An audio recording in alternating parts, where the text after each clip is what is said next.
Buenas tardes a todos y bienvenidos una tarde más al ciclo de las energías renovables en la vivienda. Para los que no me conozcáis todavía, mi nombre es Rubén Giner y soy el responsable del Departamento Técnico de GC Group España. Y esta tarde os voy a acompañar tomando nota de todas las dudas que puedan surgir para responderlas vía email al finalizar el webinar. Para la formación de hoy hemos querido contar con una empresa de gran prestigio en lo que es el sector térmico solar, como es Cromagen. Y para dar la formación tendremos a Rafael Moreno, que es el gerente comercial en Cromagen, y le apoyará a Mario Vera, que es el responsable del departamento técnico también en la empresa Cromagen. Os agradezco de antemano a los dos pues que hayáis aceptado nuestra invitación y que vayáis a estar aquí pues porque seguro que nos aportáis mucha experiencia, ¿no?, sobre el tema. Como ya es costumbre, aunque ya queda poco porque estamos a finalizar el webinar, el ciclo, os voy a explicar en qué consiste el ciclo para los que podáis ser nuevos. Este ciclo consiste en 15 formaciones o lo que hemos llamado módulos, en los que en cada uno de ellos hemos ido viendo los diferentes elementos que constituyen una instalación doméstica desde el punto de vista del ahorro energético. Todo tipo de equipos de eficiencia energética, podríamos decirlo así. Os voy a presentar los equipos que hemos ido viendo.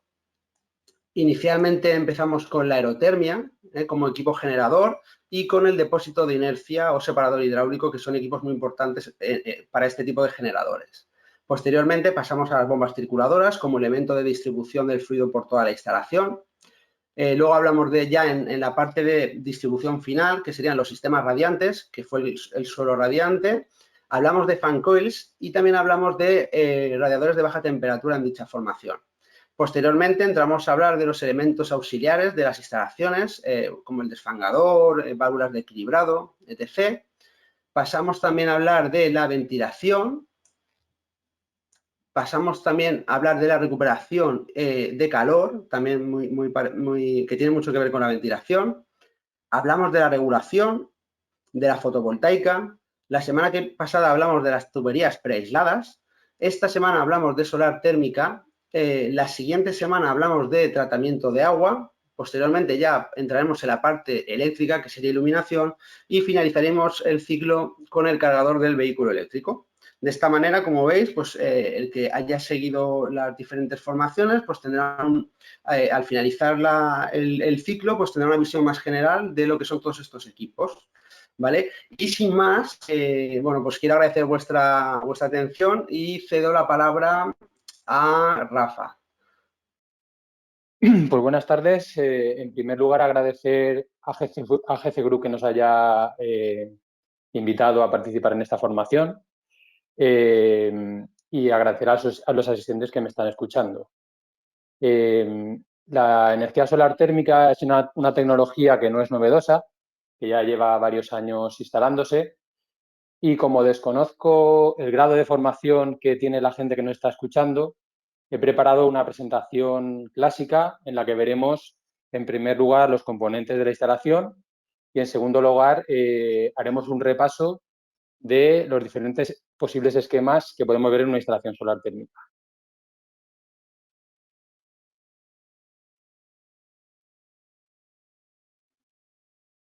Ahora sí que pasa. En primer lugar, voy a definir una instalación solar térmica que, como la mayoría de vosotros sabréis, simplemente está formada por una serie de elementos que captan la radiación solar y la transforman en energía térmica que, junto a un sistema auxiliar, nos proporciona bien agua caliente sanitaria, calefacción, calentamiento de piscinas, etc. Como componentes de una instalación solar térmica, los elementos principales serían los siguientes. En primer lugar, tendríamos el sistema de captación, el sistema de regulación y control, sistema de acumulación, circuito hidráulico, sistema de intercambio, sistema auxiliar y sistema de medida. El elemento más importante de una instalación solar térmica fundamentalmente son los captadores solares. Es por ello que es lo primero que vamos a ver. Cromagen España tradicionalmente siempre ha fabricado captador solar plano, que sería de la tipología que estamos viendo aquí en esta imagen, y en concreto captadores de parrilla. Como sabréis, existen también captadores de meandro, ¿vale? Los elementos fundamentales de un captador son los que estamos viendo aquí a la izquierda, que están formados en primer lugar por una parrilla de tubería sobre la cual se suelda una lámina de aluminio, que sería el absorbedor, y sobre este absorbedor se deposita una sustancia que captará la radiación solar para transformarla posteriormente en energía térmica a través del fluido que pasa por estas tuberías. Como tratamiento del absorbedor, tradicionalmente se ha trabajado con dos productos. Cromo negro, que sería el que utilizamos para nuestros captadores de la gama Pro y que le confiere a un captador solar un rendimiento aproximado de un 70%, como veremos posteriormente en las curvas de rendimiento de los captadores. Y también tenemos captadores en los cuales depositamos sobre el absorbedor óxido de titanio, que sería la sustancia que utilizamos para nuestros captadores de la gama Comfort. Este otro tratamiento lo que le proporciona al captador es un mayor rendimiento, aproximadamente un 80%. Otro elemento muy importante en un captador solar es su aislamiento, que lo que evita son pérdidas de temperatura en el fluido captado, en el fluido calentado por la radiación. Y trabajamos con dos elementos. Poliuretano rígido, que sería el que utilizamos en nuestra gama de captadores Pro, tanto por la parte posterior del captador como por sus laterales, y que le confiere un factor de pérdidas aproximadamente en la curva de rendimiento del captador sobre el 4,5, ¿vale? Y en la gama Comfort, además de este poliuretano rígido, añadimos una capa de lana mineral que disminuye las pérdidas de temperatura en el fluido que pasa por las tuberías del absorbedor y por ello el factor de pérdidas es más o menos de un 3, 3,5, de 3, 3,5, ¿vale? Finalmente, el captador tiene la carcasa, la cual la fabricamos tanto en acero galvanizado como en aluminio. En acero galvanizado en nuestra gama Pro de captadores y en aluminio en nuestra gama Comfort. Tenemos el vidrio, que permite que pase la radiación solar al captador, pero evita que se pierdan del captador cierta tipología de rayos dependiendo de su longitud de onda, hace un efecto invernadero. Y finalmente lo que tendríamos sería la parte posterior del captador, que la fabricamos siempre nosotros en polipropileno. Aquí finalmente veis que las conexiones pone que están realizadas en toma roscada de 3/4, pero desde ya hace aproximadamente un año y medio, los estamos fabricando en tubería de cobre de 22, que la mayoría de captadores que hay en el mercado planos tienen estas tomas. Como os he comentado, aquí tenemos una curva típica de un captador solar. Comentaros que recientemente, en primer lugar, es obligado que todos los captadores estén tanto homologados como certificados. Y esa certificación se publica en el Boletín Oficial del Estado, que sería esta copia, este pantallazo que os he puesto yo de una homologación. Este es el modelo de captador que nosotros más vendemos, que sería el modelo PAF, que está encajado dentro de la gama Comfort de captadores, es decir, aquellos que tenían la carcasa en aluminio como tratamiento selectivo óxido de titanio y como aislamiento tanto poliuretano como lana mineral. Y aquí vemos la curva de rendimiento que actualmente se está proporcionando respecto al área total de los captadores y antiguamente se proporcionaba respecto al área de apertura, ¿vale? Por lo tanto, este captador, al proporcionar la curva respecto al área total, ha disminuido su factor de rendimiento de 0,8 que teníamos a 0,75 aproximadamente y el factor de pérdida, sin embargo, sí que se ha mantenido. Lo que quiero deciros con esto es que al introducir esta curva de rendimiento en una hoja de cálculo, vamos a obtener siempre la misma contribución solar que obteníamos con las curvas antiguas que se referían al área de apertura del captador, ¿vale? Lo que pasa es que a simple vista, pues dices, parece ser que ha bajado el rendimiento del captador. No, no ha bajado, porque al final en la hoja de cálculo estamos poniendo un área total que es superior al área de apertura. Dentro del sistema de captación vamos a ver cómo se pueden conexionar tanto las baterías de captadores dentro de los captadores dentro de una batería como las diferentes baterías entre sí. La manera más tradicional de conectar los captadores dentro de una batería sería en paralelo. Nosotros siempre hemos recomendado como máximo 5 captadores, pero actualmente ofrecemos la posibilidad de conectar hasta 6 captadores, ¿vale? Vamos a ver cómo es una topología en paralelo. Una topología en paralelo significa que cada captador dentro de la batería está trabajando aproximadamente en las mismas condiciones. Es decir, si tenemos la entrada inferior por la batería, que sería el líquido que entra más frío y se calienta posteriormente a través de la batería, esto quiere decir que en cada captador le va a entrar ese líquido aproximadamente a la misma temperatura, que por cada captador va a pasar aproximadamente el mismo caudal y que finalmente de cada captador va a salir ese líquido a la misma temperatura también, ¿vale? Esta sería una conexión en paralelo. ¿Por qué se recomienda conectar en paralelo un número determinado de captadores? Porque yo he visto, por ejemplo, en el pasado que había productos que recomendaban instalar hasta 80 metros cuadrados de captadores en paralelo. Nosotros no lo hacemos, ¿por qué? Porque si se hace una foto termográfica de la batería, se observa que cuantos más captadores conectas en paralelo, se quedan zonas muertas, es decir, por las cuales no pasa el líquido, que normalmente es la zona superior de la entrada fría del líquido en el circuito primario y la parte inferior a la salida del líquido por la parte superior caliente de la batería. Por otro lado, también os voy a explicar cómo es la conexión en serie, ¿vale? Porque mucha gente se cree que la conexión que hemos visto anteriormente sería una conexión en serie, sino no es en serie, es en paralelo. Y conectar en serie unos captadores dentro de una batería sería la que estamos viendo aquí en esta imagen. Es decir, entraría el líquido por la parte inferior del primer captador, se calentaría a través de la parrilla de tuberías y saldría por la parte superior opuesta calentado, y este fluido previamente calentado se introduciría en el siguiente captador por su parte inferior, el cual aumentaría de nuevo la temperatura en el captador. ¿Qué es lo que ocurre? Que la curva de rendimiento de un captador depende mucho de la temperatura de entrada en ese captador. Digamos que más o menos la curva de un captador sería, de rendimiento de un captador sería de esta tipología. Esto sería el rendimiento, que lo voy a representar con la letra R, y esto sería un factor que depende de la temperatura en la entrada del captador. Cuando aumenta la temperatura en la entrada del captador, disminuye su rendimiento.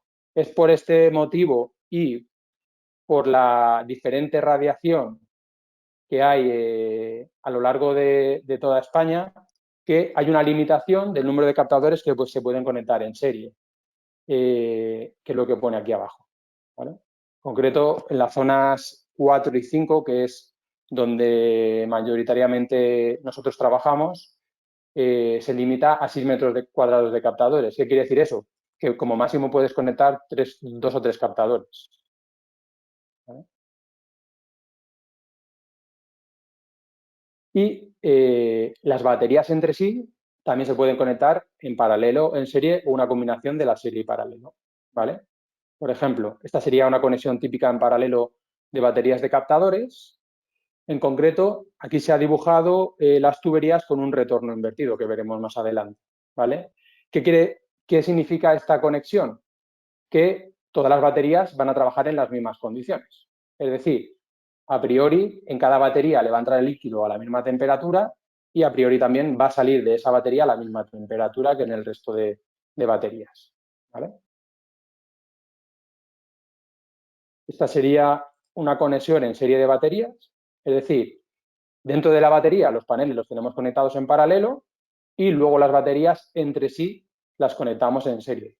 Imaginaros que estamos en una zona 4 que nos permite conectar hasta 6 metros cuadrados de captadores en serie. Entonces, podríamos conectar estos 3 en paralelo con estos otros 3 que están en paralelo entre sí en serie. Entonces, siempre tenemos que tener en cuenta esta normativa que hemos estado comentando anteriormente.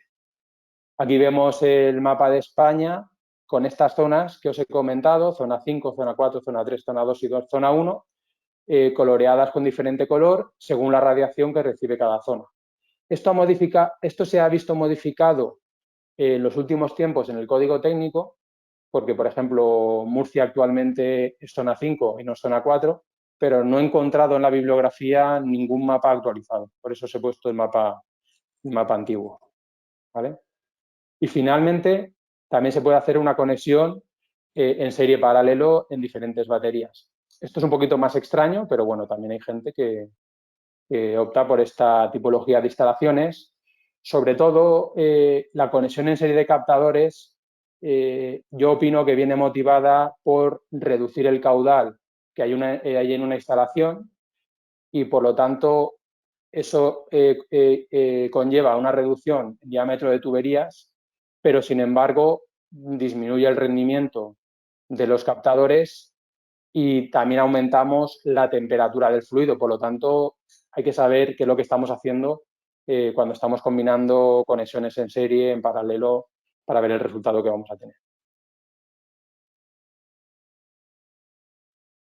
Respecto al sistema de captación, siempre hay que asegurar su estanqueidad, ¿vale? Porque una instalación solar térmica, históricamente, la mayor problemática que ha tenido es perder líquido del circuito primario,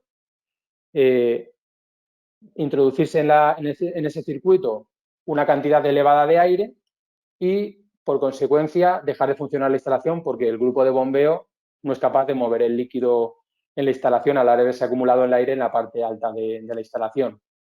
Por lo tanto, hay que revisar muy bien en la puesta en marcha que no nos dejamos ningún purgador abierto, que no hay ninguna fuga, etcétera, porque es lo fundamental.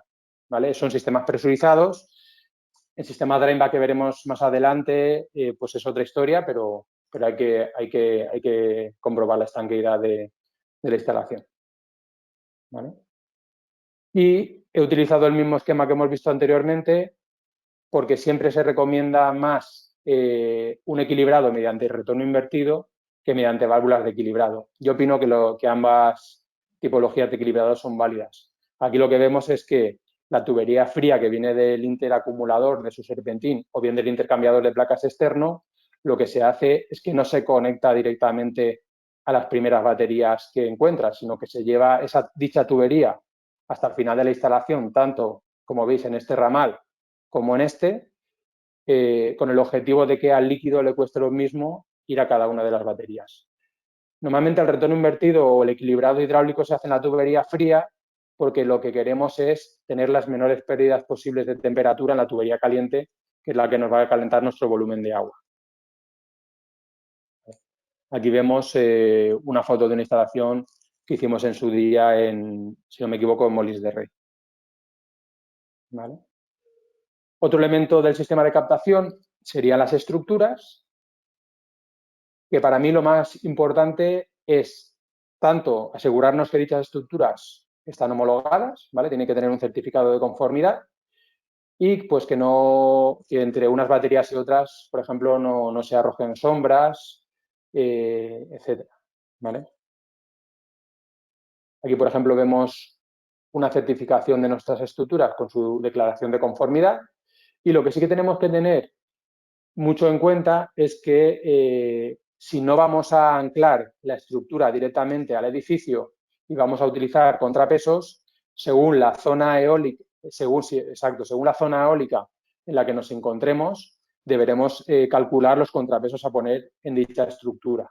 Por ejemplo, aquí tenemos una tabla, ¿vale? Donde según el número de captadores que tenemos en la batería y según la zona eólica en la que estamos y la altura donde están situados los captadores, tenemos los contrapesos que hay que poner en cada pata de la estructura de captadores. Como veis, los contrapesos son muy importantes. Por ejemplo, para una batería de 3 captadores situada en una zona eólica A, que si tiramos atrás sería, digamos, la mayoría del país, yo creo que tenemos la mayor parte en zona eólica A, pues en cada pata posterior tenemos que poner un lastre de 290 kilos y en cada pata anterior un lastre de 190. Por ejemplo, una estructura de 3 captadores tiene 3 patas traseras y 3 patas delanteras, por lo tanto, estamos hablando de un contrapeso muy importante para poder hacer frente a los vientos, que vienen sobre todo de la zona norte. ¿vale? Respecto al sistema de captación, también quería comentaros que recientemente hemos incorporado captadores de tubo de vacío, que tradicionalmente no los teníamos, pero debido a que en algunas zonas geográficas, por ejemplo, en Cataluña se pide mucho esta tipología de captador, pues la hemos incorporado para poder ampliar nuestra gama de productos.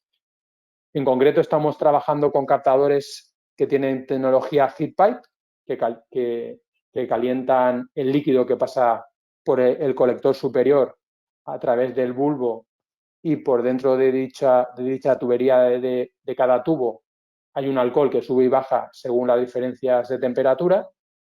Y simplemente comentaros eso, que si os sale alguna instalación en la cual se requiere tubo de vacío por alguna normativa del municipio, ordenanza solar, etcétera, pues tenemos esa solución a día de hoy. Y lo que sí quería comentaros, sobre todo, es que ya hace un tiempo incorporamos en nuestra tarifa captadores de piscina y estamos muy contentos porque nos están dando muy buenos resultados. Para la ampliación del periodo de baño son ideales, sobre todo en piscinas exteriores, ya que al no tener el producto aislamiento, por ejemplo, en invierno, que la temperatura exterior es inferior o hace más viento, etcétera, no es el producto recomendado, pero para ampliar el periodo de baño y en piscinas exteriores es un producto que funciona muy bien y que tiene sus ventajas. Aquí vemos los accesorios que tiene el producto, ¿vale? Es un producto de plástico por el cual puede pasar directamente el agua de la piscina, bien sea clorada o bien sea salina. Y aquí vemos un esquema tipo de una instalación de piscina con captador de piscina de plástico, donde podemos observar que el agua de piscina es impulsada directamente por el grupo de bombeo de piscina a captadores, donde se calienta y esa agua la tiramos de nuevo al vaso de la piscina. Esta tipología de instalación funciona igualmente que una instalación solar térmica para producción de agua caliente sanitaria, con un control diferencial entre temperatura de captadores y temperatura de piscina, y existen varias alternativas para hacer pasar el líquido a través de los captadores, bien sea poniendo otra bomba en paralelo respecto a la bomba de piscina o bien mediante una válvula de 3 vías. ¿Vale? Ahora vamos a pasar a otro elemento de la instalación solar térmica, que sería el sistema de acumulación. Se recomienda que el volumen de dicho acumulador sea aproximadamente igual al consumo diario de agua caliente sanitaria. Muy importante que la relación volumen de acumulación, área de captación esté comprendida entre 50 y 180 litros. Sí que es cierto que tradicionalmente se ha tendido a relaciones volumen de acumulación, área de captación elevadas, no cercanas a 50, pero desde la aparición del código técnico y el comienzo de cálculo de instalaciones a través de ingenierías, sí que es cierto que hemos visto la tendencia de hacer instalaciones con mucha superficie de captación para poco volumen de acumulación, sobre todo me imagino que para abaratar un poco el precio en el sistema de captación, y se están haciendo instalaciones con una relación VA muy cercana a 50. ¿Qué quiere decir eso? Que calentaremos el volumen de acumulación más rápidamente y, por lo tanto, a priori, separarán las bombas del circuito primario, entrarán en marcha aerotermos o disipadores estáticos o en sistema de REMA, por ejemplo, para la bomba, y recogeremos el líquido en la parte inferior de la instalación. ¿Vale? Por ejemplo, la guía SITU, el pliego de condiciones técnicas del IDAE, que es de donde sale mayoritariamente toda la normativa que tenemos en España, recomienda que esa relación VA sea de 75. ¿Vale? Finalmente, si hay más de un depósito, se recomiendan dos tipos de conexión entre ellos. Conexión en paralelo o en serie invertida respecto al consumo. Vamos a ver cómo son estas conexiones. Esta sería una conexión típica en paralelo, tanto a nivel de circuito primario como a nivel de consumo. Vamos a ver cómo es la conexión en paralelo. Por esta tubería vendría el líquido caliente de los captadores, que se repartiría en paralelo a través de los serpentines de cada uno de los interacumuladores, recogeríamos por la parte inferior y el líquido de nuevo subiría a captación para volver a calentarse.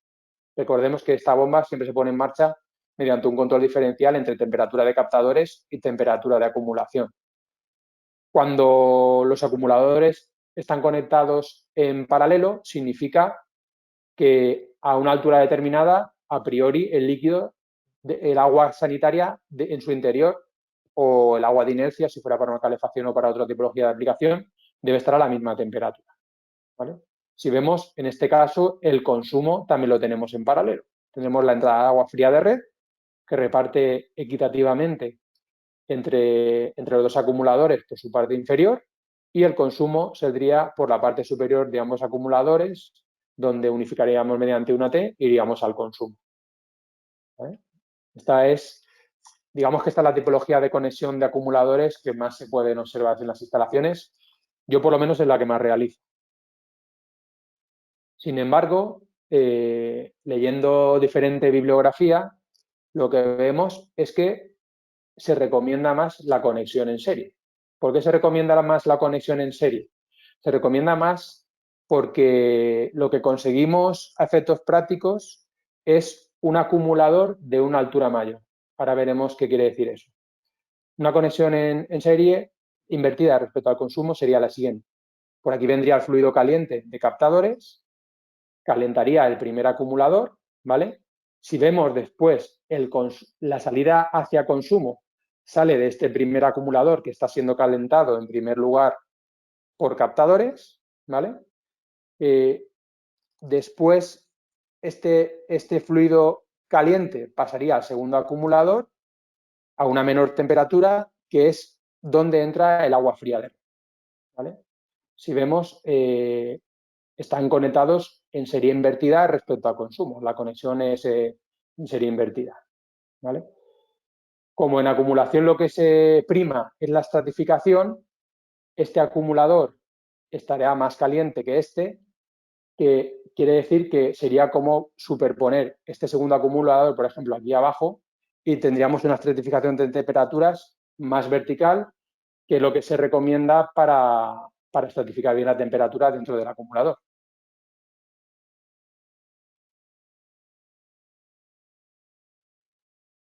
Sin embargo, en piscinas no está permitido la generación auxiliar en un acumulador solar, no se permiten resistencias eléctricas internas ni depósitos de doble serpentín conectados. Esto creo que se nos ha pasado esta diapositiva. Porque lo que queríamos decir que en piscina no se permiten acumulaciones, solo algunas acumulaciones pequeñas de inercia en el circuito primario de captadores. Siempre se trabaja con un intercambiador de placas externo, como vemos en este esquema. Respecto al acumulador, lo que tenemos que tener en cuenta es cómo conectamos las diferentes tomas, tanto del circuito primario de captadores como de consumo. ¿Qué es lo habitual? Lo habitual es que la toma que viene caliente de captadores esté situada más o menos en la mitad del acumulador, la salida fría hacia captadores que salga de la parte inferior, y respecto al consumo, que la entrada de agua fría sea por la parte inferior y la salida hacia consumo sea por la parte superior, preferiblemente en el lateral del acumulador, ya que si esta toma estuviera situada en la parte superior, podríamos favorecer flujos de agua no deseados al tener el agua mayor facilidad para salir hacia arriba. Se podría evitar poniendo válvulas de retención. Aquí vemos la imagen de varios acumuladores que nosotros fabricamos, tanto para equipos domésticos como para instalaciones de mayor tamaño, bien sean vitrificados de resina epoxídica o de inercia, y finalmente interacumuladores murales que estamos utilizando tanto para instalaciones solares térmicas como para calentamiento mediante calderas e incluso para aerotermia, fabricándolos con un serpentín de mayor superficie de intercambio. Otro elemento de la instalación solar térmica sería el sistema de intercambio. Podemos tener tanto intercambiadores externos al acumulador como intercambiadores internos, que pueden ser tanto serpentines como dobles envolventes. Para un intercambiador externo, en su cálculo hay que tener en cuenta que la potencia del intercambiador serán 500 vatios por metro cuadrado de captador, ¿vale? Como mínimo, podemos suponer una potencia superior. Y respecto al área, a intercambiadores internos, como he dicho, serpentines o dobles envolventes, como mínimo tiene que tener una superficie de intercambio igual al 15% de la superficie de captación. Leyendo diferente bibliografía, como es la guía ASID de solar térmica, este valor recomienda que sea del 20%, pero, por ejemplo, el Código Técnico de la Edificación, que es el mínimo, nos lo fija en un 15%. Los intercambiadores, tanto serpentines como intercambiadores externos, deben estar aislados para sus posteriores labores de mantenimiento.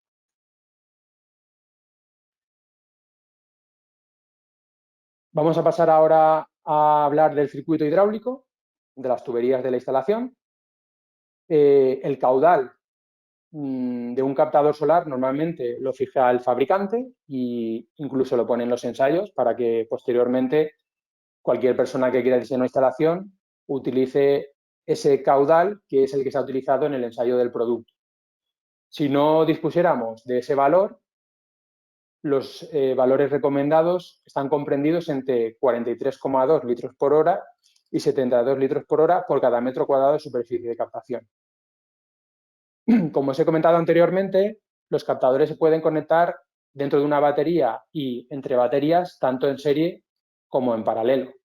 Si conectamos los captadores en serie, lo hemos de tener en cuenta, ya que habría que dividir ese valor que obtenemos de caudal por el número de captadores que hay dentro de una batería o entre baterías entre sí. ¿Vale? Sería lo que hemos visto anteriormente, por ejemplo, en este esquema. Si os fijáis, estas dos baterías, estas dos y estas dos, entre sí están conectadas en serie, es decir, en la primera batería entra el fluido frío, se calienta a lo largo de la batería, sale caliente y la salida caliente la conectamos en serie con la otra batería. Aquí hay dibujados 5 captadores que seguramente serán unos 10 metros cuadrados de captación, pues esto podríamos hacerlo, si no me equivoco, en una zona 1, ¿vale? De esta manera, conectando en serie diferentes baterías o captadores entre sí, reduciríamos el caudal del circuito y, por lo tanto, el diámetro de las tuberías. Probablemente aumentemos las pérdidas de carga, que eso también hay que tenerlo en cuenta.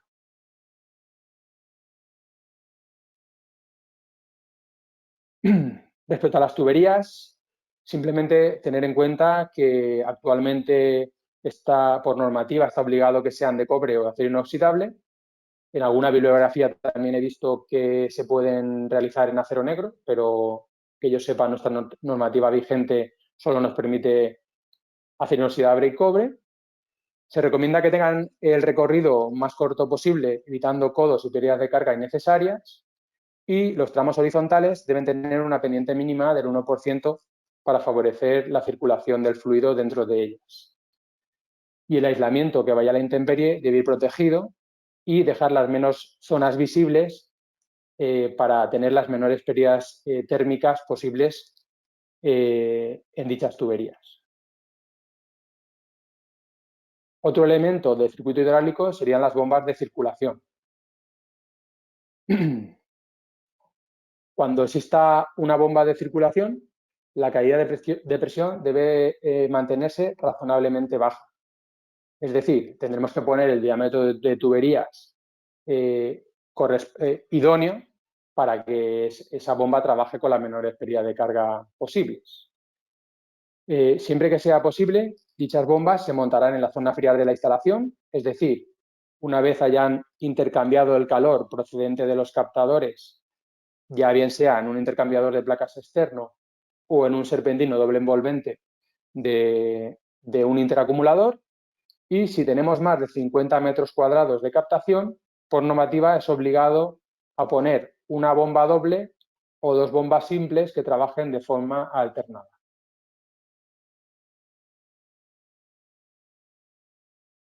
Otra parte muy importante del circuito hidráulico sería la zona de purga, ¿vale?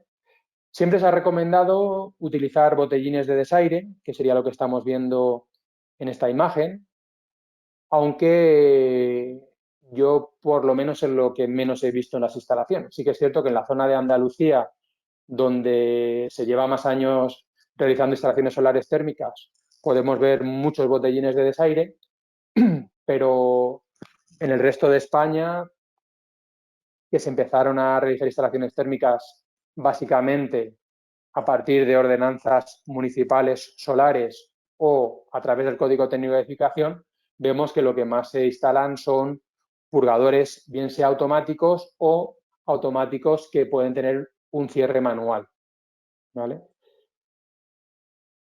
Digamos que lo que más veríamos serían purgadores automáticos y aquí vemos una combinación, aunque está aislada, que habría un botellín de desaire dentro con otro purgador, ¿vale? Y aquí vemos un botellín de desaire también aislado, por ejemplo. A ver si lo vemos un poquito. Aquí vemos un poquito más ese botellín de desaire. ¿Por qué se recomiendan botellines de desaire o elementos de purga que nos permitan purgar inicialmente la instalación en su puesta en marcha y que luego imposibiliten la entrada de aire en la instalación? Porque si nos entran en una instalación presurizada, lo que ocurrirá es que a la larga la instalación dejará de funcionar porque se nos acumularía aire en la parte superior de la batería de captadores y el grupo de bombeo no sería capaz de vencer ese aire, es decir, de mover ese aire y tirarlo hacia abajo en la instalación y por lo tanto el fluido caliente no llegaría a la zona donde están situados los acumuladores y no los calentaríamos. Es por este motivo que poniendo un botellín de desaire o un elemento similar a este, dejamos un espacio donde se puede acumular el aire que se genera en la instalación, que a priori no se debe generar si se ha purgado correctamente de una forma inicial, y la instalación nos funcionaría perfectamente durante un periodo de tiempo determinado, ya que en una instalación hay que realizar operaciones de mantenimiento, bien sea cada 6 meses, cada 3, cada año, y en esas operaciones de mantenimiento eliminaríamos manualmente ese aire acumulado en ese botellín de desaire. ¿Qué es lo que ocurre? Que si un purgador automático lo dejamos abierto, en un momento dado que la instalación esté parada, o por ejemplo en un sistema termosifón que vemos en esta imagen, que no tiene elemento de bombeo, si aumenta mucho la temperatura en el circuito primario de la instalación, podríamos generar vapor que se perdería por ese purgador y como consecuencia entraría aire dentro de la instalación, generándonos esa burbuja de aire o zona grande con aire que nos impediría que la instalación funcionara correctamente a la larga, ¿vale? Por lo tanto, es algo que debemos tener en cuenta, ¿vale? Como hemos estado hablando del llenado de las instalaciones, se prohíbe, por supuesto, llenar las instalaciones con agua de red, aunque antiguamente sí que se habían hecho instalaciones solo con agua de red. ¿Por qué se prohíbe en el código técnico que apareció en el año 2006? Pues sobre todo por los contenidos de cal que tiene el agua de red y también por las posibles consecuencias de sufrir una helada en una instalación que tiene agua de red con la consiguiente rotura de tuberías o absorbedores, etcétera, ¿vale? Por lo tanto, está prohibido llenar las instalaciones con agua de red y poner en dichas instalaciones llenados automáticos con agua de red, que también hemos visto mucho en el pasado, ¿vale? Sería un elemento similar al que vemos en esta imagen, que detecta la presión en la instalación e inmediatamente inyecta líquido en dicha instalación cuando baja su presión. Si le metemos agua a un circuito primario que a priori tiene que tener anticongelante para proteger la instalación contra posibles futuras heladas, de hecho la normativa obliga a que esa proporción de anticongelante esté preparada para soportar temperaturas 5 grados inferiores a la mínima histórica del municipio, variaríamos la concentración de anticongelante en dicho circuito, incorporando automáticamente con este tipo de elementos agua de red. Por lo tanto, está completamente prohibido. ¿Cómo se debe llenar una instalación? Pues una instalación se debe llenar bien puntualmente con un sistema de llenado como el que vemos en la imagen, ¿vale? Por ejemplo, una instalación de pequeñas dimensiones donde solemos tener grupos hidráulicos similares al de esta imagen, vienen preparados con una toma de llenado, que sería este punto 5, y otra toma de vaciado, que sería este punto 3. Estos sistemas se llaman de llenado-lavado, que vienen con dos tuberías. Se conectaría la tubería de llenado en la toma número 5. Se giraría este termómetro, que a la vez hace de llave de paso para impedir que el líquido que estamos inyectando con este grupo de llenado, que lleva incorporado una bomba, haga que la bomba, que es electrónica a día de hoy, gire en sentido contrario a su funcionamiento normal. Podemos incluso dañar la bomba.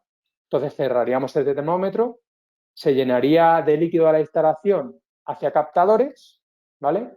Bajaría de nuevo el líquido hacia abajo, hacia el sistema de acumulación, bien sea hacia el intercambiador interno del acumulador, hacia el intercambiador de placas externo, y vendría de nuevo ese líquido o ese aire por esta toma y lo eliminaríamos por esta tubería donde está conectada otra tubería de este grupo de llenado.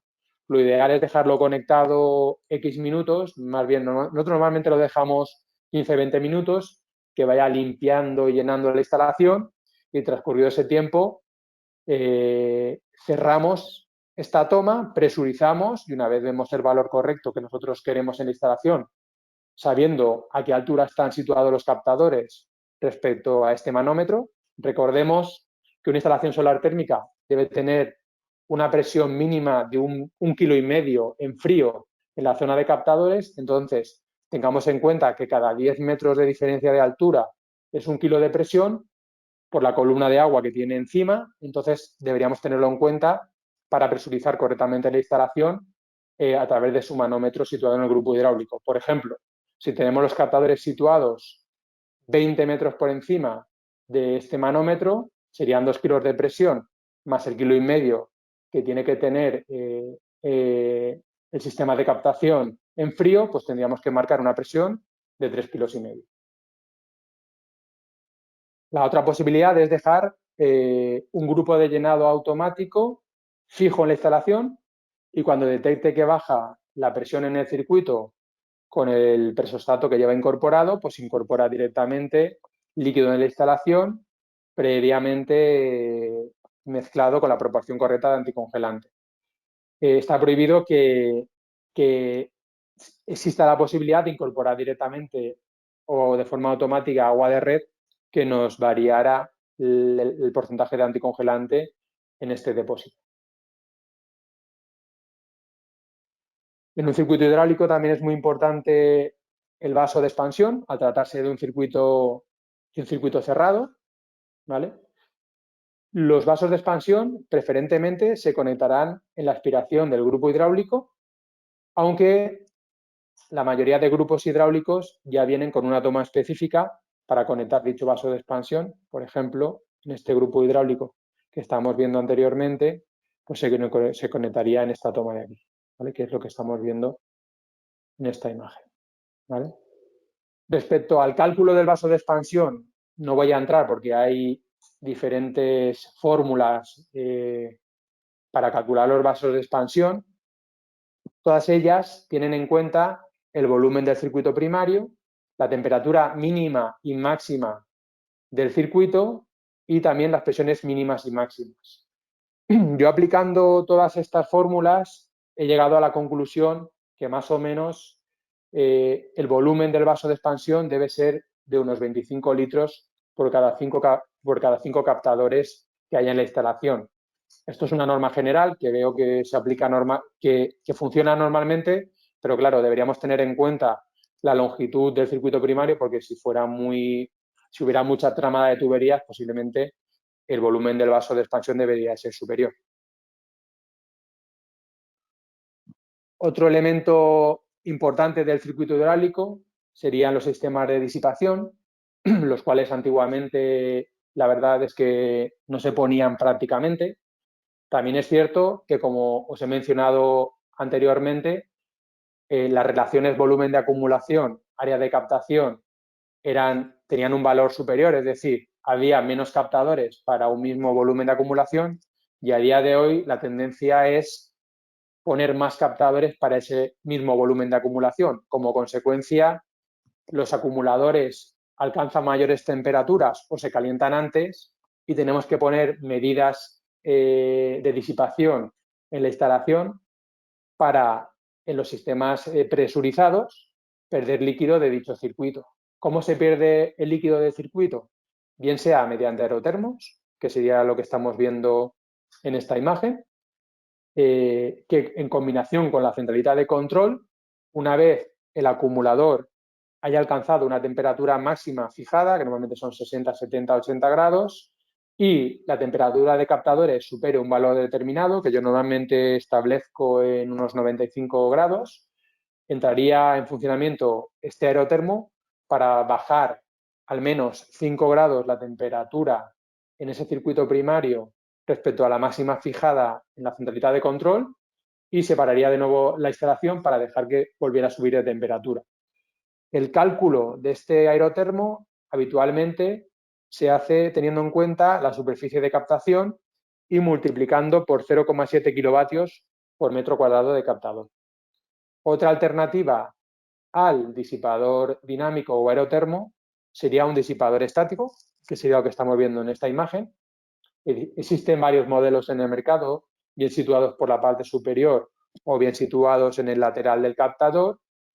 Tienen la ventaja de que no consumen electricidad para disipar, ya que tienen incorporada una válvula mecánica que por temperatura y presión abre y hace que el líquido pase a través de este disipador estático, donde pierde temperatura por la convección del aire y vuelve a entrar a una temperatura inferior de nuevo por la parte inferior del captador.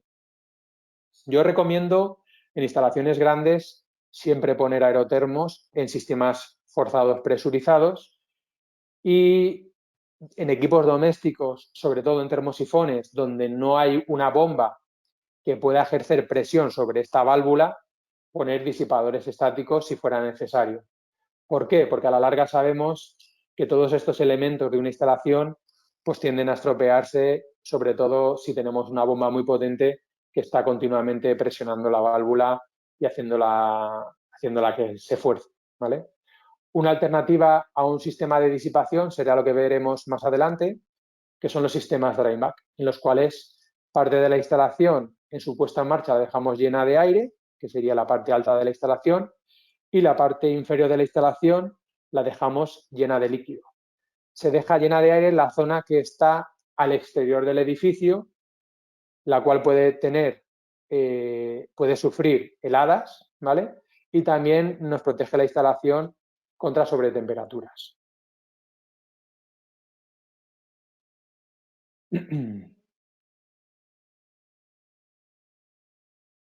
Respecto al sistema auxiliar, es obligado en una instalación solar térmica que haya un sistema auxiliar, ya que en una instalación solar térmica dependemos del sol como fuente de energía y no siempre está disponible, bien sea porque está nublado o por la noche no tenemos radiación.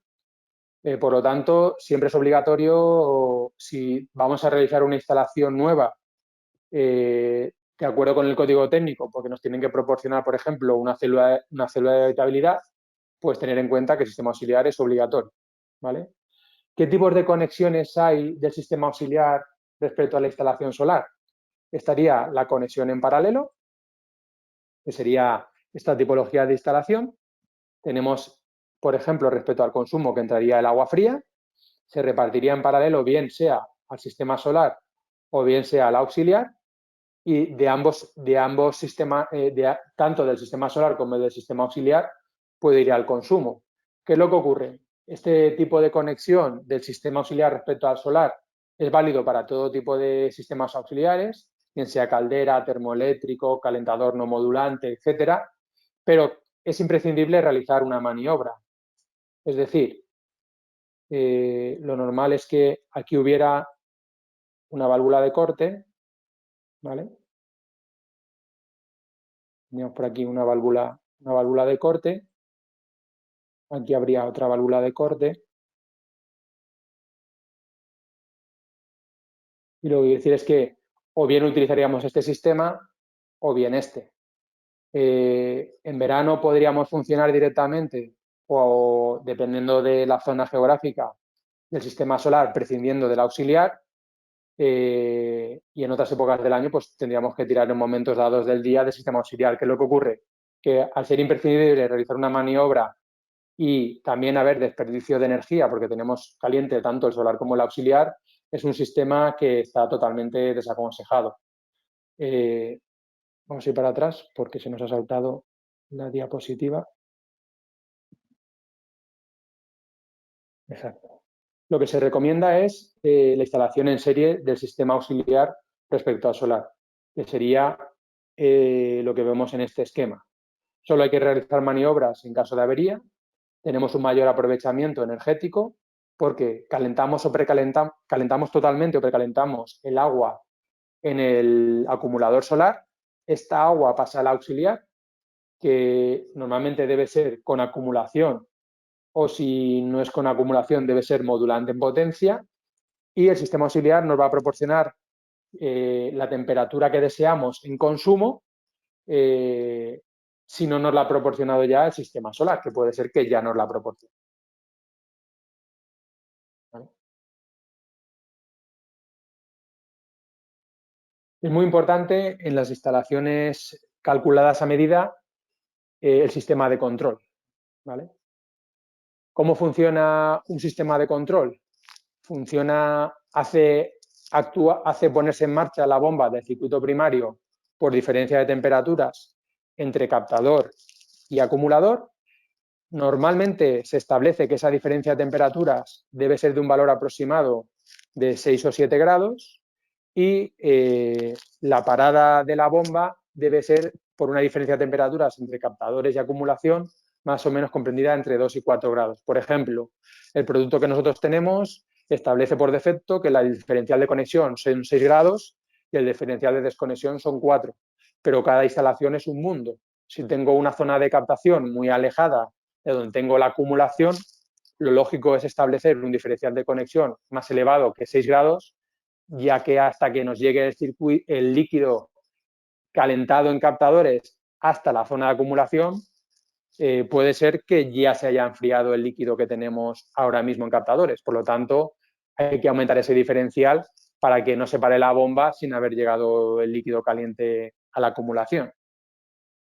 ¿Dónde se colocan las sondas de temperatura? Pues en captadores se coloca en la parte superior del captador. Siempre se ha recomendado que se conecte en la salida del captador mediante una vaina. También hay captadores en el mercado que ya llevan una vaina incorporada, ¿vale?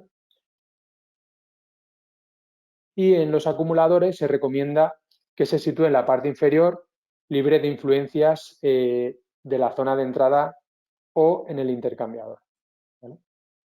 Digamos que la zona de temperatura, como tenemos que hacer una lectura de la zona más fría del acumulador para favorecer el calentamiento de dicho acumulador, lo normal es poner la sonda lo más baja posible, pero que no esté del todo influenciada por la entrada de agua fría.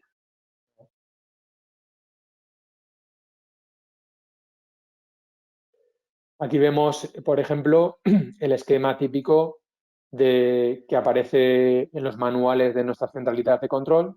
En este caso, por ejemplo, vemos, podría ser perfectamente una vivienda unifamiliar, que es lo que se está tratando sobre todo en las formaciones de este webinar. Y, por ejemplo, podríamos tener un primer acumulador para agua caliente sanitaria, un segundo acumulador de inercia para una calefacción y un tercer acumulador que podría ser, por ejemplo, una piscina, ¿vale? En este caso, el esquema está hecho con válvulas de 3 vías, pero se podría también trabajar con bombas en paralelo, ¿vale? Aquí tenemos la imagen típica de nuestra centralidad de control, las cuales nosotros clasificamos según el número de entradas de sonda de temperatura que tienen, que nosotros trabajamos con sondas PT1000, y del número de salidas de relé, ¿vale?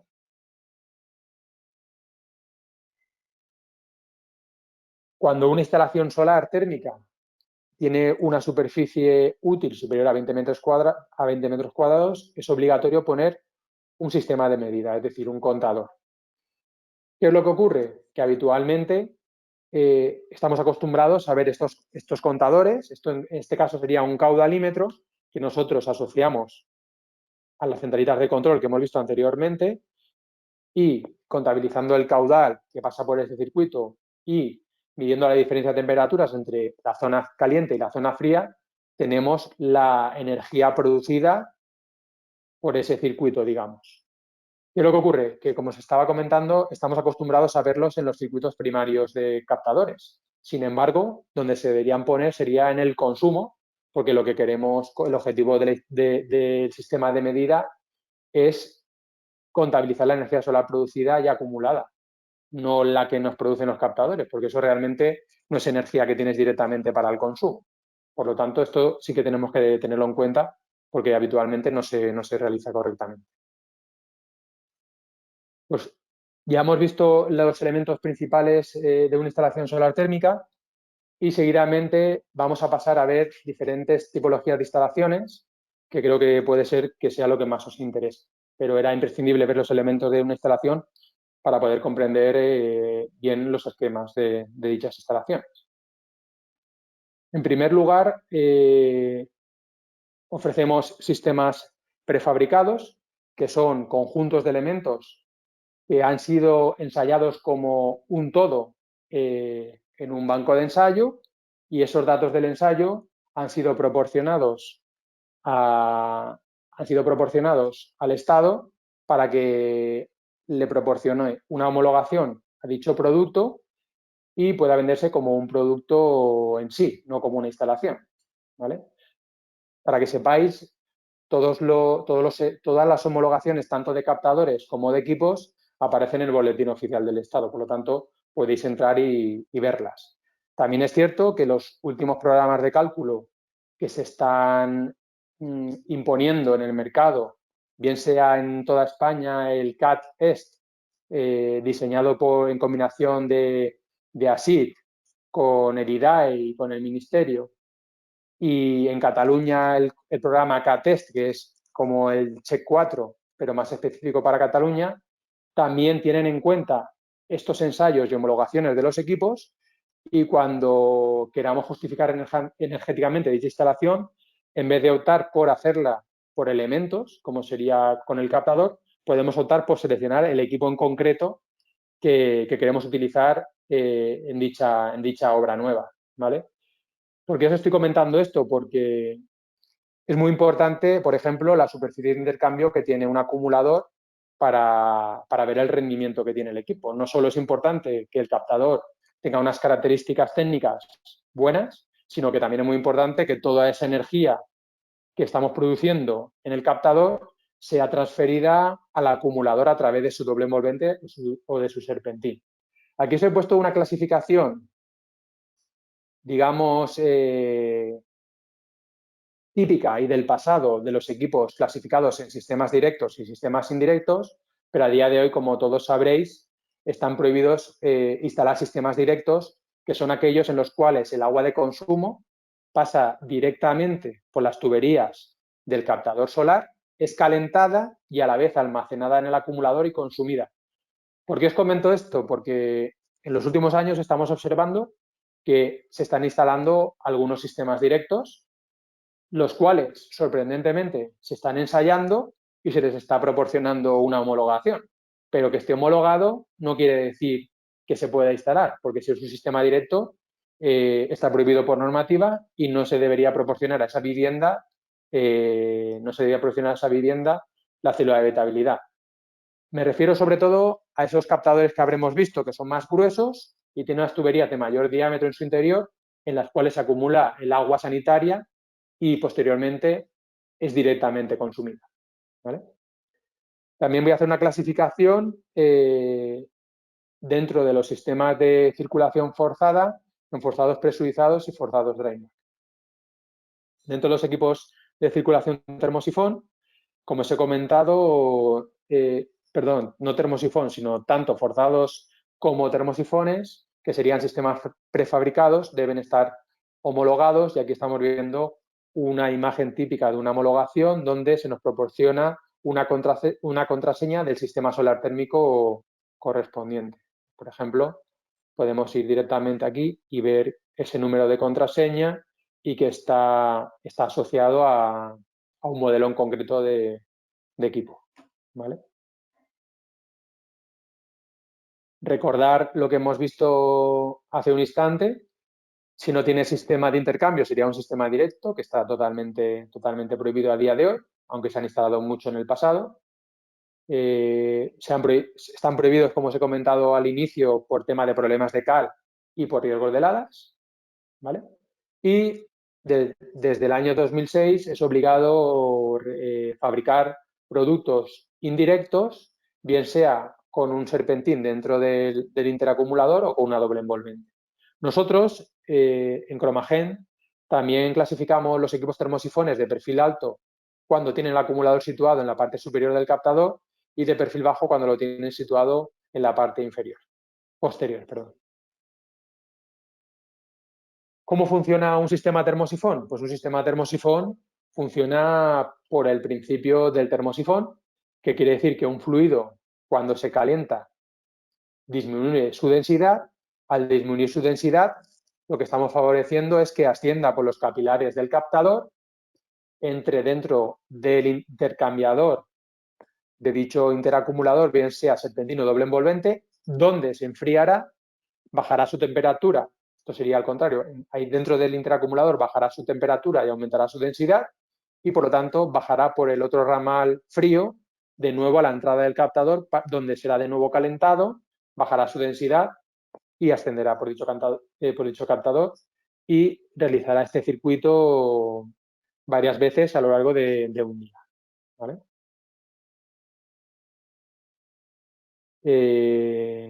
Directamente vuelvo a tachar los sistemas directos, ¿vale?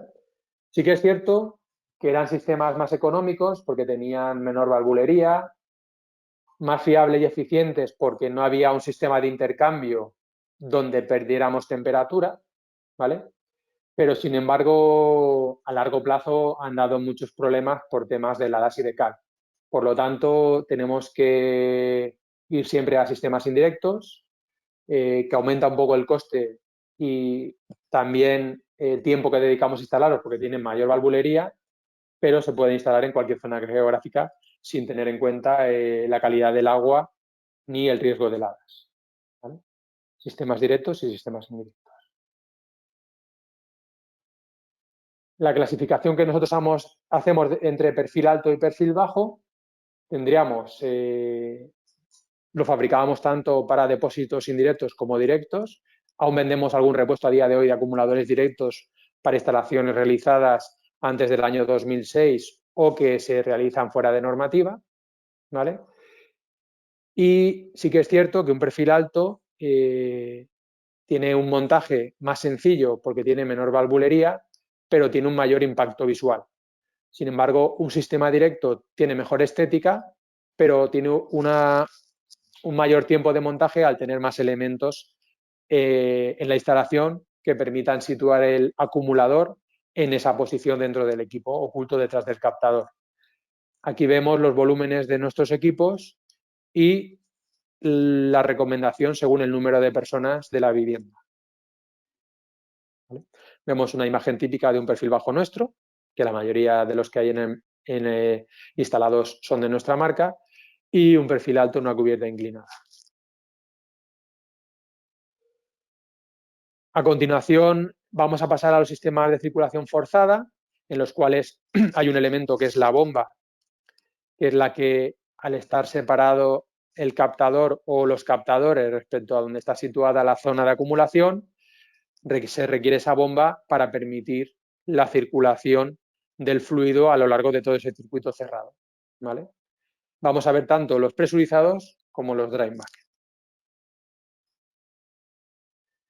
Esto ya lo hemos visto anteriormente, que todo sistema forzado funciona por diferencia de temperaturas entre captación y acumulación, ¿vale? Y como os he comentado, la bomba se pone en marcha por diferencia de temperaturas entre captación y acumulación. Tenemos esta distinción entre presurizados y drainbacks. ¿Qué ventajas tienen los presurizados? Que sin saber cómo es esa vivienda o cómo es ese edificio, vamos a estar seguros que vamos a ser capaces de mover el líquido a lo largo de todo ese circuito cerrado. ¿Por qué?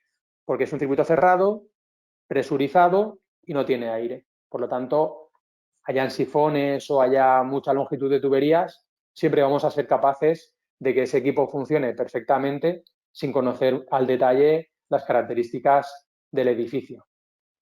Sin embargo, frente a la posibilidad de perder líquido, dicho circuito cerrado, en ciertos periodos del año donde no hay mucho consumo de agua caliente sanitaria y si no se han puesto las medidas de disipación correctas, bien sea aerotermos, disipadores estáticos o algunas funciones que ofrecen las centralidades de control para hacer una disipación nocturna, podemos utilizar, siempre que nos lo permita las características del edificio, un sistema drainback. ¿Por qué? Porque tendrá menor mantenimiento al no tener pérdidas de líquido del circuito primario y sí que estaremos limitados en longitudes y diámetros de tuberías y en distancias. Eso siempre hay que tenerlo en cuenta a la hora de elegir un equipo u otro y de diseñar la instalación. ¿Vale? Pues un sistema presurizado, en su montaje, lleva válvulas de seguridad como elemento de seguridad para no sobrepasar la presión de los diferentes elementos del circuito, válvula de retención, vaso de expansión y purgador, es decir, eliminamos el aire de todo ese circuito.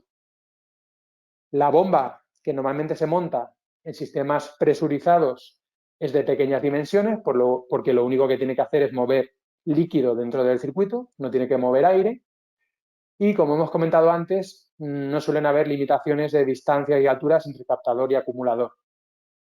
Y el acumulador puede presentar cualquier disposición y posición respecto al captador, incluso, por ejemplo, estar el acumulador situado más alto que el captador, porque nosotros forzaremos ese líquido a pasar por el captador, el cual nos lo impulsará hacia el acumulador, incluso si está situado a una altura superior que el captador.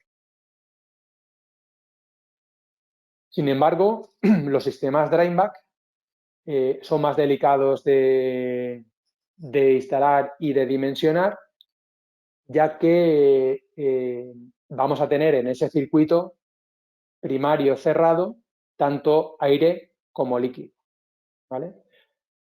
Al igual que un sistema presurizado funciona por diferencia de temperaturas entre captador y acumulador, pero cuando se pone en marcha la bomba, lo que hace es bajarnos el aire de la parte superior de la instalación a la parte inferior y dicho aire debe ser introducido en la parte superior del serpentino de doble envolvente si trabajamos con intercambiadores internos o un vaso de drenaje externo también viable para interacumuladores como para intercambiadores de placas externos. Vamos a verlo un poquito mejor en estas imágenes.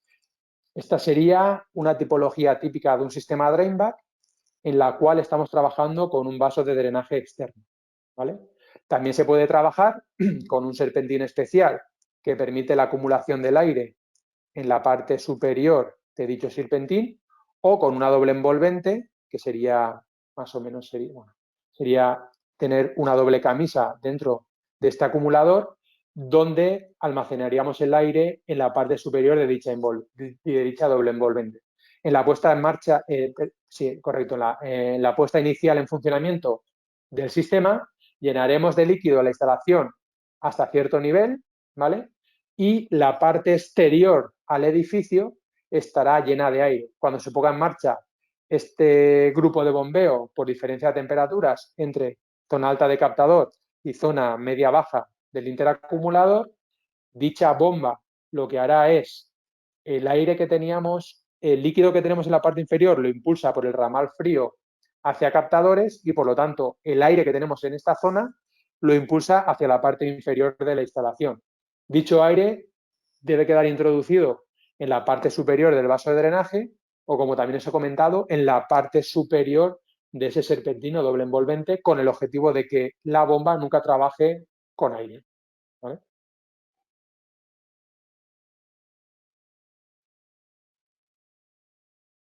Un sistema presurizado, un sistema drainback, al no estar presurizado y tener aire, no necesita tener vaso de expansión ni purgador, y es imprescindible que el captador siempre esté situado por encima del acumulador para permitir ese drenaje de líquido por gravedad, ¿vale? Cuando se para la bomba, porque el acumulador ya lo tenemos caliente o porque tenemos riesgo de heladas en el exterior, por gravedad, ese líquido que en ese momento, cuando la bomba está en funcionamiento, está en la parte alta de la instalación, por gravedad lo recogeremos en la parte baja de la instalación. Por lo tanto, hay que tener en cuenta esa pendiente mínima para poder hacer ese drenaje por gravedad, tanto a nivel de tuberías como también a nivel de la batería de captadores para favorecer ese drenaje por gravedad. Aquí vemos qué elementos se quitarían del sistema presurizado para convertirlo en drainback. Se quitaría el purgador, se quitaría la válvula de retención, que no la había mencionado anteriormente, no habría vaso de expansión ni sistema de llenado y, por el contrario, sería necesario un vaso de drenaje donde se introducirá el aire cuando el sistema de bombeo esté en funcionamiento, ¿vale? Aquí os he puesto un esquema de nuestros sistemas porque nosotros trabajamos con una doble envolvente. A ver si, ¿vale? Nosotros trabajamos, por ejemplo, con una doble envolvente. Esta toma de aquí, esta y esta corresponden a esa doble envolvente, ¿vale? Nosotros situamos el grupo hidráulico en una posición determinada para que cuando esté en funcionamiento, si vemos, vamos a ampliar un poquito. Aquí está el punto de llenado, por aquí llenamos la instalación, simplemente por gravedad, sin presión ni nada, ¿vale? Se le pone una garrafa de 2 litros de anticongelante porque tienen anticorrosivos y al tener anticorrosivo el producto nos protege el circuito y la doble envolvente del acumulador contra corrosiones, y en la puesta en marcha inicial se queda el equipo lleno hasta este nivel. Cuando se pone en marcha la bomba, este aire de la parte superior nos lo mete en la parte superior de la doble envolvente con el objetivo de que este grupo hidráulico no trabaje con aire, ¿vale? Si queremos cambiar la posición del grupo hidráulico por comodidad y queremos subirlo, pues tendríamos que poner un vaso de drenaje externo que no tendría en cuenta la posición del grupo hidráulico respecto a la doble envolvente del interacumulador, ya que estamos poniendo un elemento externo donde acumular el aire cuando el sistema está en funcionamiento, ¿vale? Aquí vemos una imagen de un sistema forzado presurizado con un acumulador en el exterior, ya que nuestros acumuladores de 150, 200 y 300 litros son válidos para ubicar en el exterior, y como vemos, no es importante la tramada de tuberías, incluso se pueden hacer sifones, ya que al atarse a un sistema forzado presurizado, siempre vamos a forzar al líquido al pasar por toda la tramada de tuberías. Y aquí vemos una imagen de un sistema drainback con un interacumulador de doble envolvente y donde ponemos nosotros este grupo hidráulico o estación solar. Veo que nos queda poquito tiempo y voy a intentar ver todos los sistemas que se pueden diseñar a medida, que ya no son sistemas prefabricados, ¿vale? Sobre todo para agua caliente sanitaria, pero como vemos también podemos ofrecer calentamientos de piscina, instalaciones para calefacción, instalaciones combinadas tanto agua caliente, calefacción como piscina, incluso procesos industriales. En primer lugar, vamos a ver un esquema de una instalación donde solo hay un consumidor, ¿vale? No es un edificio de viviendas, sino que se trataría de un hospital, un polideportivo, unas duchas de una fábrica. Solo tenemos un consumidor de agua y está todo centralizado, ¿vale? Vamos a ampliar un poquito. Tenemos tanto el acumulador solar centralizado como el acumulador auxiliar centralizado, que en este caso es calentado por una caldera, ¿vale? El agua fría de red entraría al acumulador solar, ¿vale? En el acumulador solar se calentaría o precalentaría por el sistema de captación que funciona por diferencia de temperaturas entre captador y acumulador, pasaría por este ramal a la parte inferior del acumulador auxiliar, donde con su regulación independiente de la caldera a través de una sonda situada en el acumulador, calentaría de forma independiente a la regulación solar este segundo acumulador hasta la temperatura de consigna, ¿vale? En este esquema también vemos una bomba de trasvase de agua entre un acumulador y otro. Se utiliza sobre todo en instalaciones de esta tipología, tanto para hacer tratamientos antilegionela al acumulador solar, aunque la normativa nos indica que ese tratamiento es estrictamente necesario y obligado solo en el último punto de acumulación antes del consumo, que sería este acumulador de aquí, pero en ocasiones la inspección también nos obliga a que calentemos el acumulador solar. Con esta bomba de trasvase podríamos calentarlo y también podríamos, en un momento dado, si este acumulador ya lo tenemos caliente, mediante un control diferencial entre la parte alta de este acumulador y el auxiliar, poner en marcha esa bomba para, si este acumulador lo tenemos más caliente que este, meterle agua fría por la parte inferior al acumulador solar y, como consecuencia, meterle agua caliente por la parte inferior al acumulador auxiliar.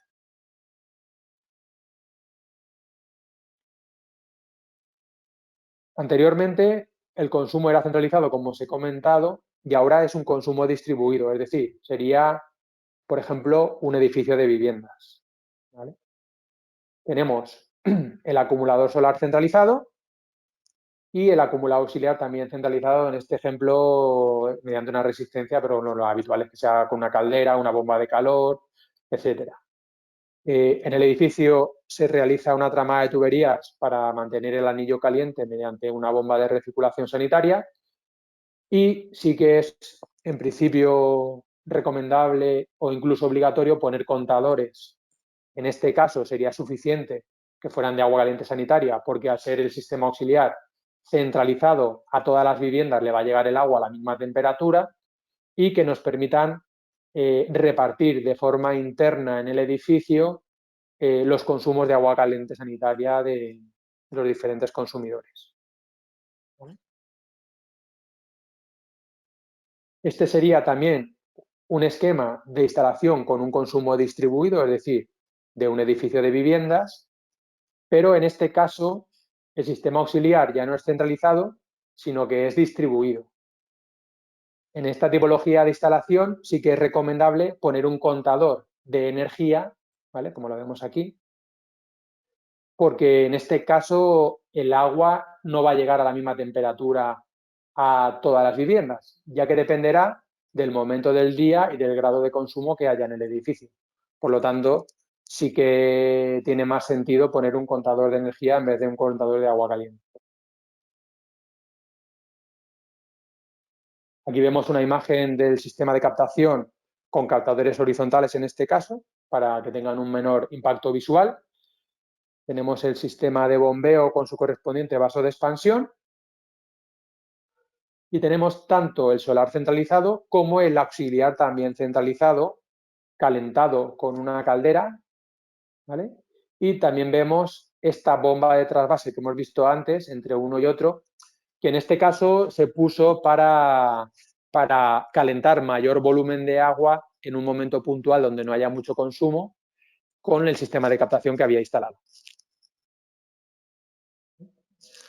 Aquí vemos también unas imágenes de un sistema solar centralizado.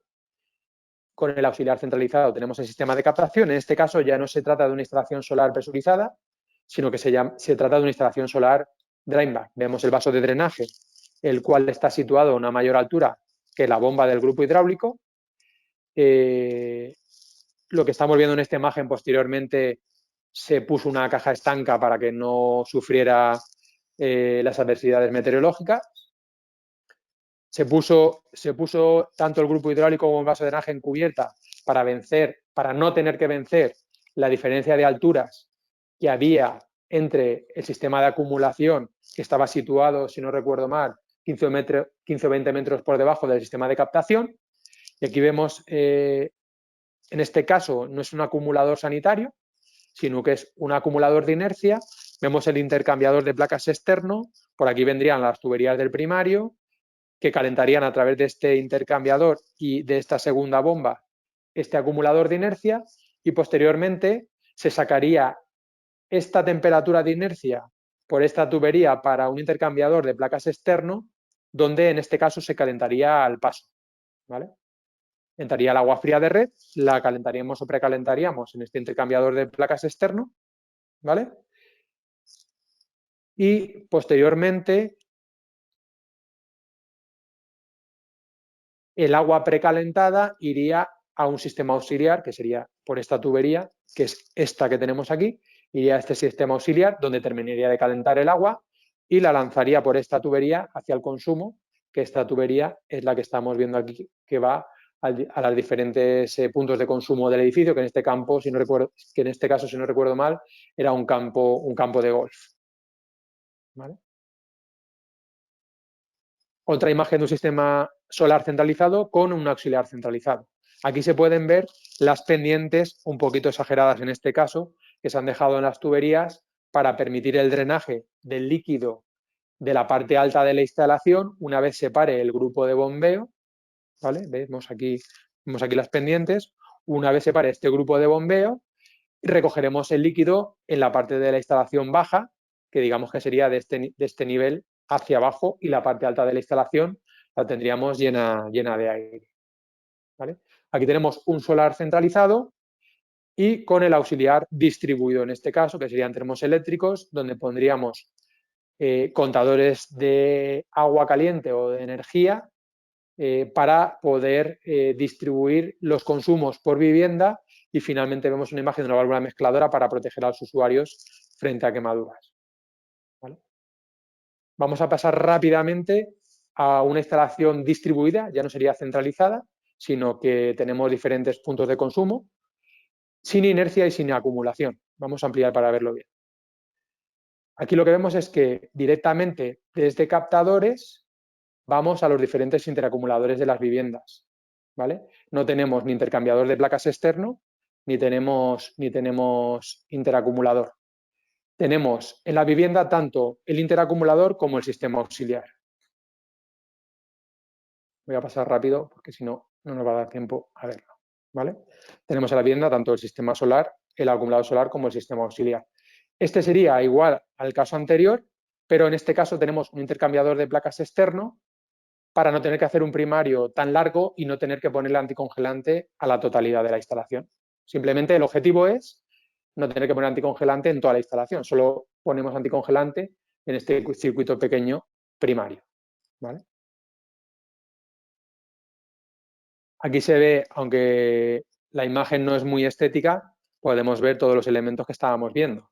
Vemos el intercambiador de placas externo, vemos la tubería que viene caliente de captación, vemos la tubería que va de nuevo a captación mediante el grupo hidráulico. Aquí hay una válvula de 3 vías motorizada porque probablemente esta tubería viene de un aerotermo externo.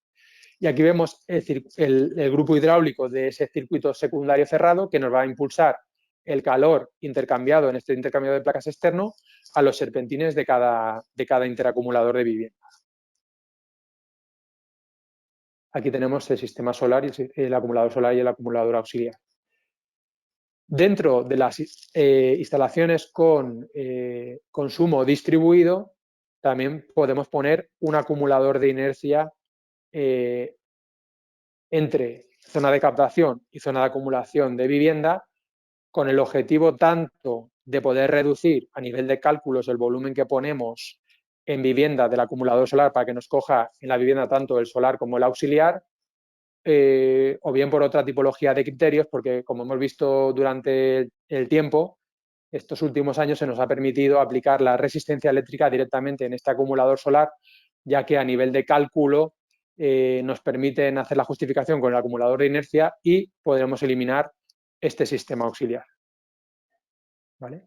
Aquí vemos el acumulador de inercia con la bomba de circuito primario y la bomba que nos distribuye el acumulador a las viviendas, vaso de expansión primario, vaso de expansión secundario, y en la vivienda, en este caso, si aplicamos la resistencia eléctrica, es obligatorio poner una válvula motorizada de 3 vías que lea la temperatura en la bajante que viene caliente del acumulador de inercia y en el interacumulador de vivienda para permitir o no entrar el líquido dentro del serpentín del acumulador, con el objetivo de en un momento dado no sacar calor del acumulador, que puede producir que se calienten el resto de acumuladores del edificio gracias al nuestro, o el acumulador de inercia del edificio.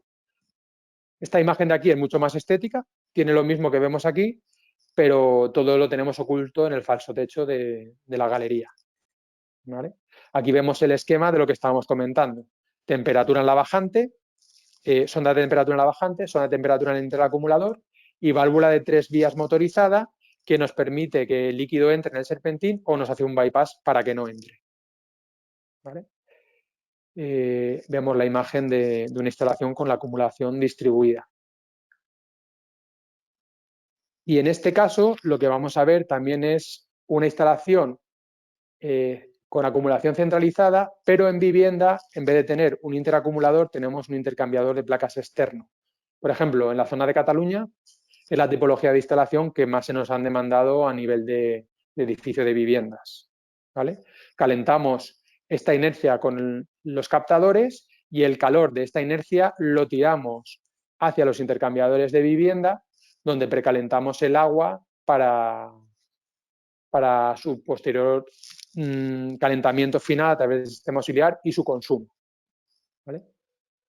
Tanto en las instalaciones con interacumulador en vivienda como con intercambiador de placas, no es necesario poner contadores de energía, ya que el agua que está yendo a ese interacumulador, ese intercambiador, previamente ha pasado por nuestro contador de agua fría. Aquí vemos el esquema de esa tipología de instalaciones con intercambiador de placas, que tiene una válvula mecánica de 3 vías o de 2 vías, que cuando hay consumo en la vivienda permite que pase el líquido de esta acumulación de inercia a través del intercambiador de nuestra vivienda. ¿Vale? Vemos la imagen de un intercambiador de placas externo, de un intercambiador de placas situado en la vivienda y de un sistema auxiliar que en este caso se pusieron bombas de calor murales también de nuestra marca.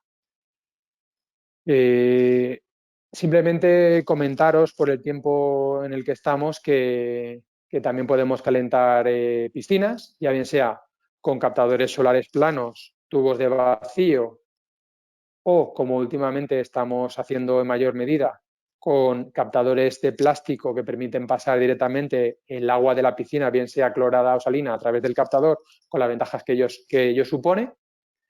¿Vale? Tenemos aquí alguna imagen de instalaciones con captadores de piscina. Comentaros también rápidamente que podemos realizar instalaciones para calefacción, simplemente calentamos un volumen de inercia y posteriormente tiramos ese calor normalmente al suelo radiante o a radiadores de baja temperatura de la vivienda. Se utilizan en este caso acumuladores de inercia, no tienen que ser de calidad sanitaria, y lo más habitual que se realicen instalaciones combinadas tanto de agua caliente como calefacción como piscina. ¿Vale? Aquí vemos un esquema típico de las centralitas. En este caso, en vez de utilizar 2 acumuladores, uno para ACS y otro para calefacción, se ha optado por un acumulador combinado que es de esta tipología.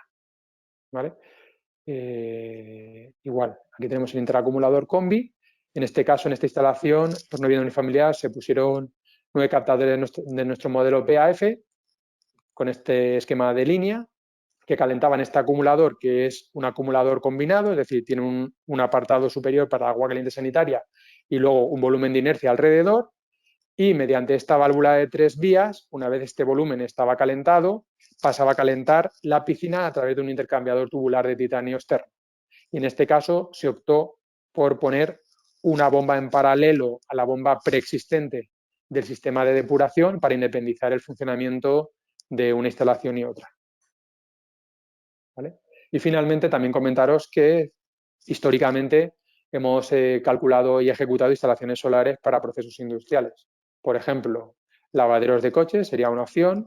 En este caso vemos una fábrica de prefabricados de hormigón, ¿vale? Donde se calentaba una inercia con la superficie de captación para hacer pasar ese calor calentado con la inercia a través de un suelo radiante, y lo que se conseguía, si no me equivoco, era disminuir el tiempo de secado de este prefabricado de hormigón.